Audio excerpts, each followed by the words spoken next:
0328 hours, October 3rd, 2025. Caribbean Sea, 50 nautical miles off Venezuela's coast. A single speedboat cuts through dark waters at 42 knots, its four 200-horsepower engines pushing it toward Trinidad. The 12-meter vessel carries 4 men and what U.S. intelligence claims is enough narcotics to poison 25,000 Americans. In 47 seconds, a U.S. military aircraft will fire a single precision missile that transforms this boat into a fireball visible from space and sends shockwaves through a $2 billion drug empire that thought it was untouchable. This is the story of how one airstrike exposed the new mathematics of warfare. When a $100,000 missile can destroy millions in contraband and reshape an entire criminal network in under a minute. The boat had been tracked since departing San Juan de Unar, Venezuela, a fishing village that had become ground zero for Tren de Aragua's maritime trafficking operations. U.S. surveillance satellites had locked onto its heat signature 47 minutes earlier, while signals intelligence intercepted encrypted communications confirming its cargo. This wasn't random interdiction. This was surgical economic warfare. Defense Secretary Pete Hegseth had authorized the strike personally after reviewing intelligence gathered over 6 months of surveillance. The target vessel represented a critical node in what the DEA classified as the Caribbean Express, a trafficking route responsible for 40% of cocaine entering the United States. The speedboat, designated Target Bravo 7 by U.S. intelligence, was a typical go-fast vessel favored by cartels. Built in a Colombian shipyard for $300,000, it featured twin-hull construction for stability, Kevlar armor plating around the engines, and radar-absorbing paint stolen from military specifications. Its shallow draft allowed access to remote beaches. Its expendable nature meant cartels could afford to lose dozens while still turning massive profits. But it couldn't outrun a missile traveling at Mach 2. The operation began 72 hours earlier at MacDill Air Force Base, Florida, where analysts from the 6th Intelligence Squadron had been tracking Tren de Aragua's maritime operations through a combination of satellite imagery, signals intelligence, and human sources. Major Sarah Chen, the lead intelligence officer, had identified a pattern in the cartel's operations. Every Tuesday and Friday, boats departed from 3 specific Venezuelan ports, carrying high-value loads toward Trinidad and Tobago. The timing wasn't random. It coincided with shift changes at the Venezuelan Coast Guard, creating a 4-hour window of reduced patrol activity. What made this target particularly valuable wasn't just the cargo, it was the timing. Intelligence indicated this was a proof run for a new trafficking route that could potentially move $500 million in narcotics annually. Destroying this shipment would force the cartel to abandon months of planning and millions in infrastructure investment. Somewhere above the Caribbean, an MQ-9 Reaper drone maintained station at 15,000 feet. The aircraft, operated remotely from Creech Air Force Base in Nevada, had been airborne for 11 hours as part of Operation Green Ice, a classified counter-narcotics mission spanning the entire Caribbean basin. The MQ-9's sophisticated sensor package rendered the speedboat in stark detail against the black water. Its multispectral targeting system, MTSB, combined infrared, electro-optical, and laser designation capabilities with 30 times optical zoom. Every movement on deck was tracked. Every course change recorded. The system could read the serial numbers on the boat's engines from 3 miles away.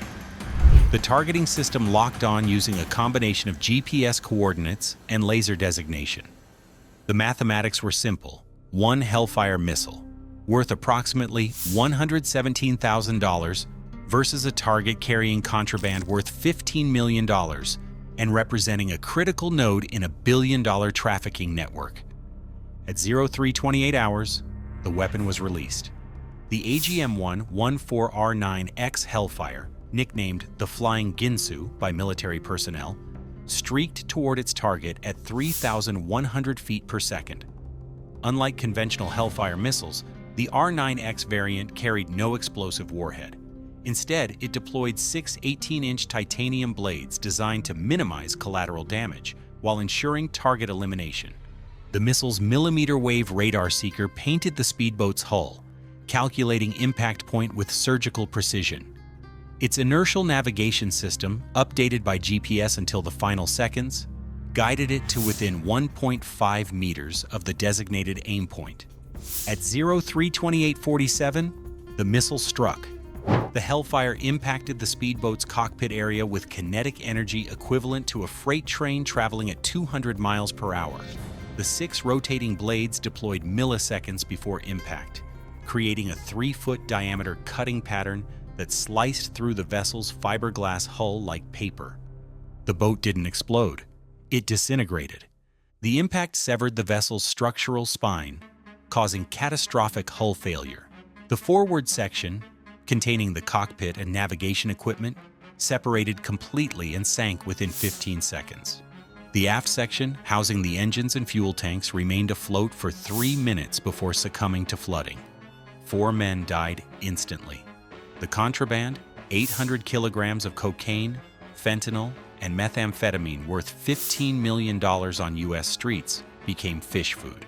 No U.S. forces were harmed, no boarding, no firefight, no complex naval operation, just one missile, one target, one outcome.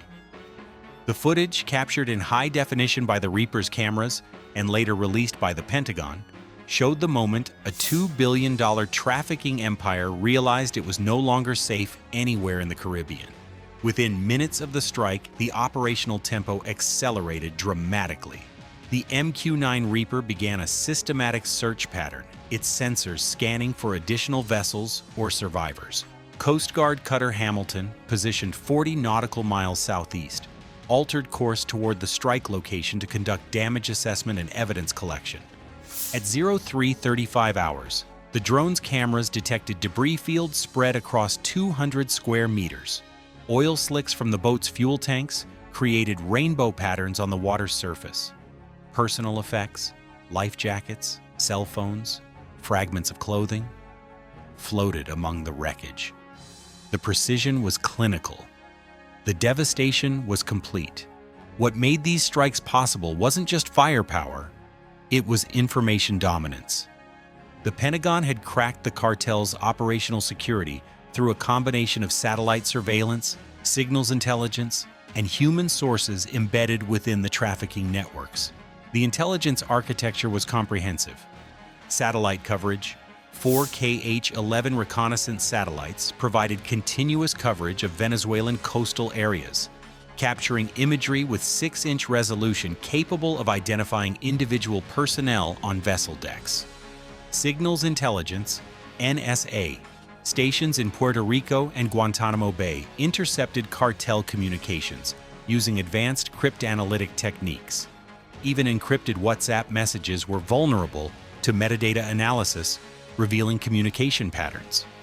Human intelligence, DEA agents and CIA operatives had cultivated sources within Tren de Aragua's organization, providing real-time intelligence on departure schedules, cargo manifests, and crew assignments. Financial intelligence. Treasury Department analysts tracked cryptocurrency transactions and money laundering operations, mapping the financial networks that supported maritime trafficking. Every boat departure from Venezuelan ports was monitored. Every encrypted communication was intercepted. Every financial transaction was tracked. The cartels had built their empire on the assumption that the ocean was too vast to police effectively. They were wrong. This wasn't the first strike. It was the 4th in just over a month, part of what the Trump administration called an armed conflict with drug cartels. Each strike followed the same pattern: intelligence identification, precision targeting, complete destruction, total cost to the U.S. approximately $468,000 in missiles. Total cost to cartels, $47 million in direct losses, immeasurable strategic impact. Each vessel carried millions in contraband. More importantly, each strike demonstrated that the old rules of maritime trafficking no longer applied. For decades, cartels had exploited the vastness of the ocean, and the limitations of traditional interdiction. Coast Guard cutters were expensive to operate and easy to evade. Boarding operations were dangerous and time-consuming. Missiles changed everything. The psychological impact was immediate and devastating. Within 72 hours of the October 3rd strike, maritime trafficking from Venezuelan ports dropped by 60%. Cartel operatives began demanding hazard pay. Insurance rates for drug shipments increased 400%. More critically, the strikes exposed fundamental vulnerabilities in the cartel business model. Tren de Aragua had invested heavily in maritime capabilities, specialized boats, coastal infrastructure, trained crews. These assets, once considered untouchable in international waters, were now sitting ducks. The economics were brutal. Cartels could build boats faster than the U.S. could sink them, but they couldn't replace experienced crews as easily. Each strike didn't just destroy contraband, it eliminated irreplaceable human capital and institutional knowledge. The strikes also represented a dramatic escalation in legal interpretation. The Trump administration argued that drug trafficking constituted an armed attack on the United States, justifying military response under Article 2 of the Constitution and the authorization for use of military force against terrorists, AUMF. The legal framework was unprecedented constitutional authority. Article 2 grants the president inherent authority to defend against attacks on American territory and citizens. The administration argued that fentanyl trafficking constituted chemical warfare against American civilians. Statutory authorization. The 2001 AUMF authorized force against organizations that pose a continuing and imminent threat to the United States. The administration classified major trafficking organizations as terrorist entities under this framework. International law. The administration invoked the doctrine of unwilling or unable, arguing that Venezuela's government was either complicit in trafficking or incapable of stopping it, justifying unilateral action. Critics called it extrajudicial killing. Supporters called it self-defense. The administration called it necessary. The legal precedent was clear. The U.S. now considered drug smugglers legitimate military targets, subject to lethal force without warning or due process. International law experts warned this crossed dangerous lines. The administration argued those lines had already been crossed by cartels poisoning American cities. By October 8th, the broader implications became clear. Venezuela's government, initially dismissing the strikes as fake news, began repositioning military assets along its coast. Colombian cartels suspended maritime operations pending security reassessment. Trinidad and Tobago's prime minister publicly praised the strikes and requested expanded U.S. operations. Venezuela deployed 2 Udaloy-class destroyers to coastal patrol duties, though their effectiveness against drone surveillance remained questionable. Colombia increased cooperation with U.S. intelligence, providing real-time information on cartel movements. Trinidad and Tobago opened ports to U.S. Coast Guard vessels, effectively creating forward operating bases in the southern Caribbean. The message was unmistakable. The Caribbean was no longer a safe operating environment for drug traffickers. But the real victory wasn't tactical, it was economic. Intelligence analysts estimated the strikes had disrupted supply chains worth $500 million annually. Street prices for cocaine and fentanyl in major U.S. cities increased 15% within 2 weeks. Cartel profit margins, already squeezed by increased enforcement, faced further compression. The success of the strikes raised uncomfortable questions about the future of drug enforcement. If missiles were more effective than Coast Guard cutters, why maintain expensive interdiction programs? If remote strikes eliminated threats without risking American lives, why attempt arrests? The answer revealed the administration's broader strategy: deterrence through overwhelming force. Make drug trafficking so dangerous, so unprofitable, so deadly that cartels would abandon maritime operations entirely. Early indicators suggested it was working. Satellite imagery showed decreased activity at known trafficking ports. Signals intelligence detected cartel communications discussing operational pauses. Financial intelligence revealed disrupted money flows. But success came with costs. International allies questioned the legality of the strikes. Human rights organizations condemned the lack of due process. Even some military officials worried about precedent. If the U.S. could kill suspected drug traffickers without trial, what prevented other nations from adopting similar policies? The administration's response was pragmatic. American cities were under attack by foreign criminal organizations. Traditional law enforcement had failed. Military action was not just justified, it was necessary. The October 3rd strike lasted 47 seconds. Its implications will last decades. In those 47 seconds, the U.S. demonstrated that no criminal organization, regardless of resources, sophistication, or geographic advantages, was beyond the reach of American military power. The vast Caribbean, once a protective barrier for traffickers, had become a killing field. The mathematics were simple. $117,000 missiles versus multi-million-dollar criminal enterprises, technology versus tactics, precision versus desperation. The cartels were losing, but the broader questions remained. In a world where drug traffickers became military targets, where did law enforcement end and warfare begin? When precision strikes replaced due process, what happened to justice? Do you think using military methods is the appropriate way to deal with drug traffickers?